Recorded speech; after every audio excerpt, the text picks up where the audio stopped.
Merci beaucoup pour la parole, monsieur le journaliste. Je commence d'abord par souhaiter à toute la presse bonne fête de la liberté de la presse.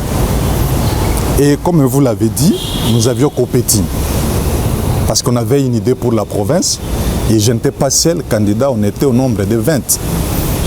Et il fallait que l'Assemblée provinciale, ou mieux la province de la Tchopo, choisisse les meilleurs projets parmi les 20 projets lui soumis.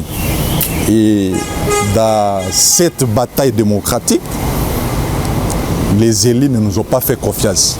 Ils ont fait confiance à un digne fils de la Tchopo, à qui je lui félicite pour son élection. Et je pense que comme l'Assemblée a estimé que c'est lui qui avait porté les meilleurs projets, et il va se mettre au travail pour le décollage de la province. Voilà.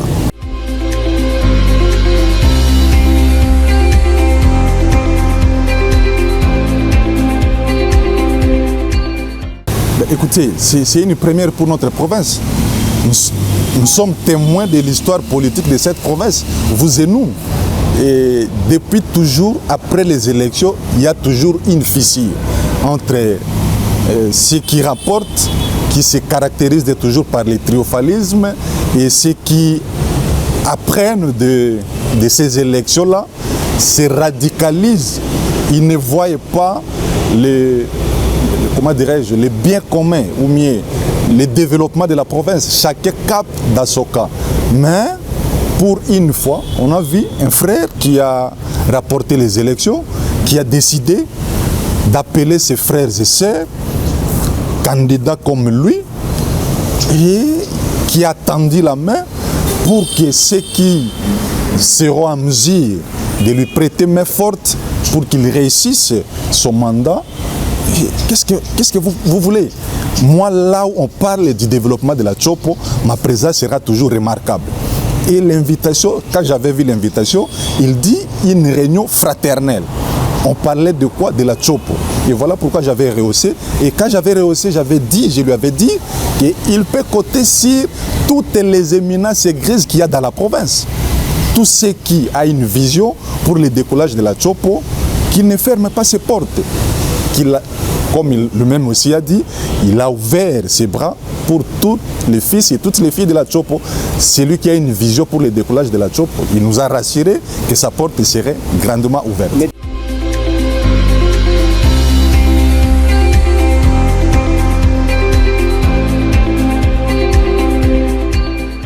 Écoutez, je l'ai dit, partout où on parle du développement de la Tchopo, ma présence sera remarquable. Mais ce n'est pas à moi de dire travailler, c'est à l'autorité de placer sa confiance à qui il voudra. S'il va placer sa confiance à nous, mais s'il faut parler du développement de la Tchopo, pourquoi refuser?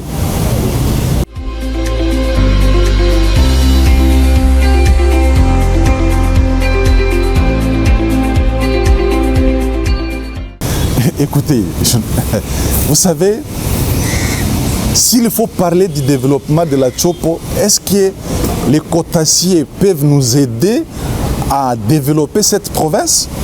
Oui, c'est vrai. J'étais candidat, j'ai la qualité, j'ai l'intérêt pour saisir les cours et tribunaux contre les résultats. Mais j'ai réfléchi, parce que l'action judiciaire, c'est une faculté. Les éléments à ma disposition n'ont pas milité dans le sens de saisir les cours et tribunaux. Parce que je lui ai félicité dès le premier jour où on avait publié les résultats. Je lui avais félicité. Et les éléments à ma disposition ne m'ont pas permis pour saisir la justice. Mais ces deux frères qui voudront saisir la justice, si nous consultons comme avocats, est-ce qu'il faut les accompagner? D'ailleurs, comme j'ai levé l'option de ne pas saisir la justice, c'est-à-dire je ne voudrais pas mettre un bâton dans la gouvernance de la personne qui a été élue. Et je n'accepterai pas d'accompagner les frères dans ces domaines-là, ou mieux dans ces chemins-là.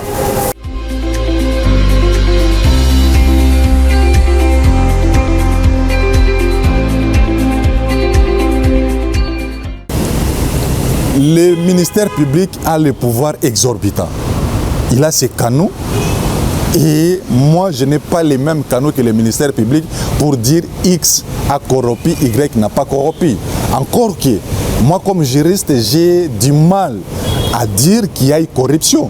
Parce que la corruption ne peut être établie que par une décision définitive. Bon, à ma position, je n'ai pas une décision définitive condamnant X ou Y personne de cette infraction-là. Mais comment j'ai pu me permettre pour dire qu'il y a eu corruption?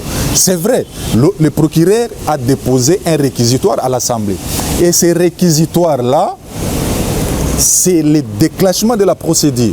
Même ceux qui sont cités dans ces réquisitoires-là sont encore présumés innocents jusqu'à ce que leur culpabilité soit établie par une décision définitive.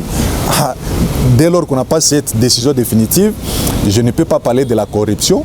Et voilà pourquoi j'ai dit toujours que les éléments à ma possession ne militent pas pour saisir la justice à ce qui me concerne.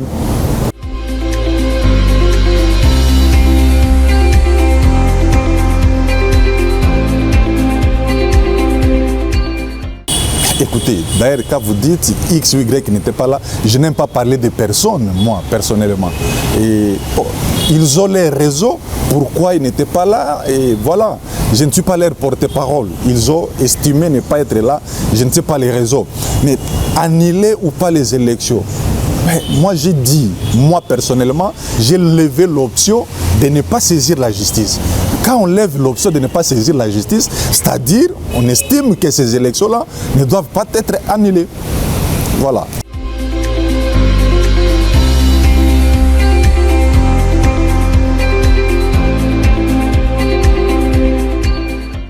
Bon, la conclusion, c'est que la province a un nouvel animateur.